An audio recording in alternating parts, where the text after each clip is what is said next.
Hello learners, how are you? I'm your teacher Sajjad Bacha and I am with you people with the most important one that is called voice. But dear student, I am not talking about the voice which you people are listening of me. It is voice that is the part of English grammar in which we learn about the different forms of verb. As it is written there that voice is the game of verb.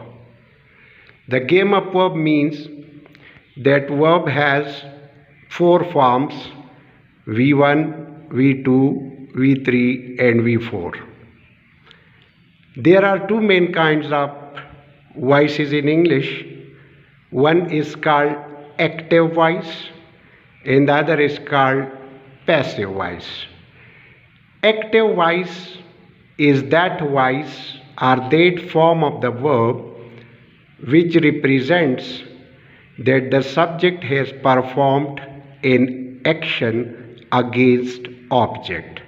So one thing should always be clear in your mind, that where there is the discussion about voices, there must be present object with the subject. Subject means the doer of an action, verb means representative of the action, and object means the receiver of action. Example is Ahmed ate the meal. Now you can ask from yourself that who ate the meal? So Ahmed ate the meal. Ahmed is the subject. Ate is second form of the verb and the meal is called object. Object means the receiver of action. So Ahmed started the action. The action of eating is represented by a second form of the verb ate, and the action is received by the object that is called meal. Then there is passive voice. Passive voice means the voice in which something is done against subject. It is the voice in which the subject will replace its position and it will transfer from the beginning of the sentence to the end of the sentence. And in English, if a noun is used before verb, it is known as active noun.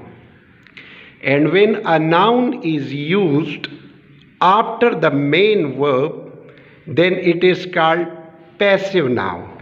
So the passive voice is the meal was eaten by Ahmed.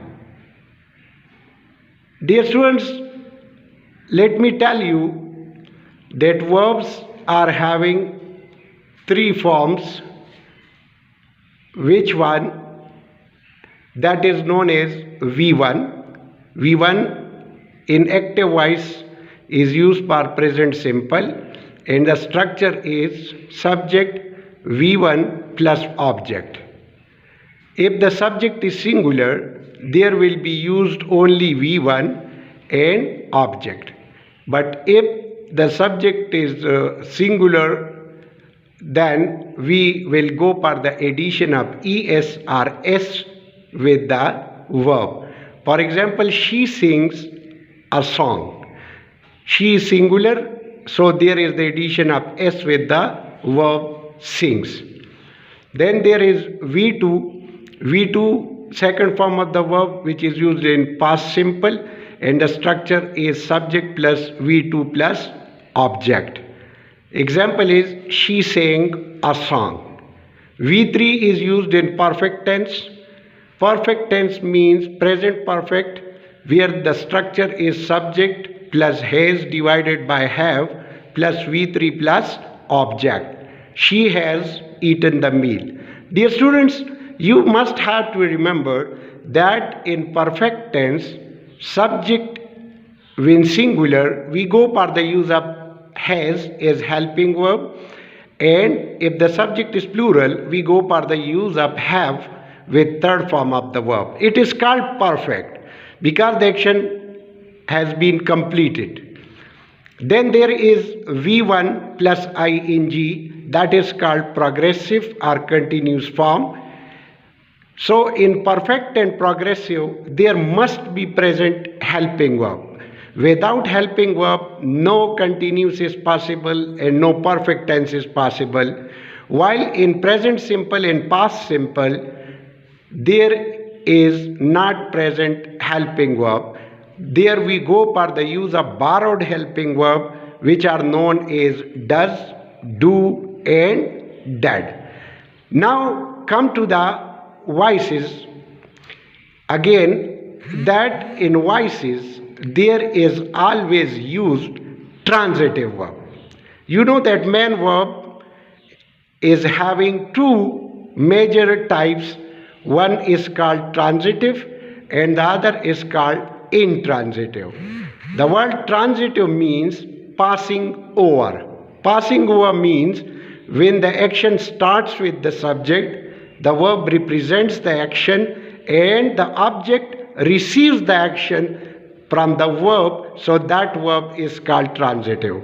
Our simple definition of transitive verb is the verb which is followed by an object is called transitive verb. For example, teacher teaches English. So teacher is the subject, teaches first form of the verb along with es, so it means present simple, and English is object. Now we can change this sentence from active voice into passive voice is English is taught by the teacher. And intransitive verbs are those which are not having the object, are those verbs which are followed by preposition or an adverb. They are called intransitive, and intransitive means not passing over. So when the action which is represented by subject and the action stops with the verb and does not transfer from verb to the object, that is called intransitive. So dear students, wait for the next video. Inshallah we will discuss voices in detail in that. Till that time, Allah Hafiz.